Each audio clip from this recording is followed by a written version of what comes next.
বিগত 15 বছর আমরা কি দেখেছি? আমি একটি কথা বলি, কিছু মনে করবেন না। এদেশের শিক্ষা ব্যবস্থা আজকে তো সম্পূর্ণ ধ্বংস করে দিচ্ছে সেই শরীরে। আমি ঢাকা বিশ্ববিদ্যালয়ের কথা আলাদা করে পড়বো না, আমি গ্রামগঞ্জের কথাই বলি। যে গ্রামে গঞ্জে শিক্ষার জন্য, নারী শিক্ষার জন্য দেশনেত্রী বেগম খালেদা জিয়া, যিনি কতগুলো গুরুত্বপূর্ণ সিদ্ধান্ত নিয়েছিলেন, প্রথমে 8ম শ্রেণী, পরে 10ম শ্রেণী, পরবর্তীতে দ্বাদশ শ্রেণী, নারী শিক্ষা সম্পূর্ণ বিনা বেতনে, বিনা খরচে, যাতে এদেশের যে ডিসঅ্যাডভান্টেজ, যে নারী সমাজ, তাদের শিক্ষার প্রসারের জন্য গুরুত্বপূর্ণ সিদ্ধান্তগুলো নিয়েছিলেন। তার ফল তো আজকে আমরা কিছু পাচ্ছি, একেবারে তো পাচ্ছি না তা। কিন্তু এখন কি হচ্ছে? এখন সমস্ত গ্রামের হাজার হাজার স্কুল কলেজ, যেগুলো প্রাইভেট স্কুল কলেজ ছিল, সেগুলাকে তো আমরা সরকারিকরণ করেছি করি। সেখানে শিক্ষকরা ক্লাসে যায় না, ছাত্ররা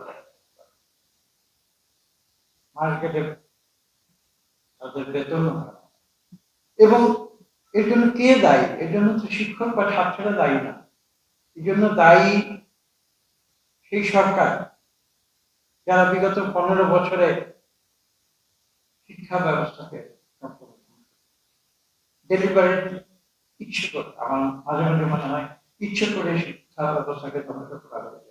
কেননা দেশের মানুষ যদি শিক্ষিত হয়, তাহলে কিন্তু সেই অন্যায় সরকারকে তারা প্রশ্ন, যে সরকার হয়তো চেয়েছিল, আমার এটাই মনে হয়, সরকার চেয়েছিল যে বাংলাদেশের 18 কোটি মানুষকে যদি মুক্ত করে রাখা, তাহলে তো তারা সরকার এই শৃঙ্খল থেকে কিন্তু আজকে আমাদের বের হয়ে আসছে। এ প্রসঙ্গে আমি ছোট্ট একটি গল্প বলব, যে গল্পটির যে সত্যটি শহীদ প্রেসিডেন্ট জিয়া রহমান অনুধাবন করেছিলেন, উপলব্ধি করেছিলেন, এখানে আছে বলতে।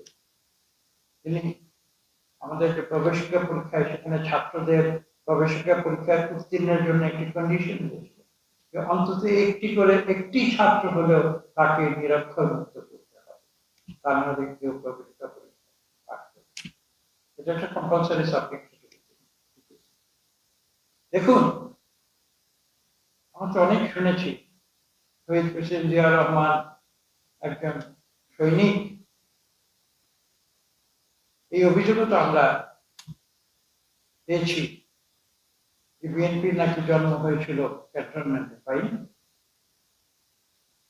প্রশ্ন হচ্ছে, শহীদ প্রেসিডেন্ট জিয়া রহমান সৈনিক হয়ে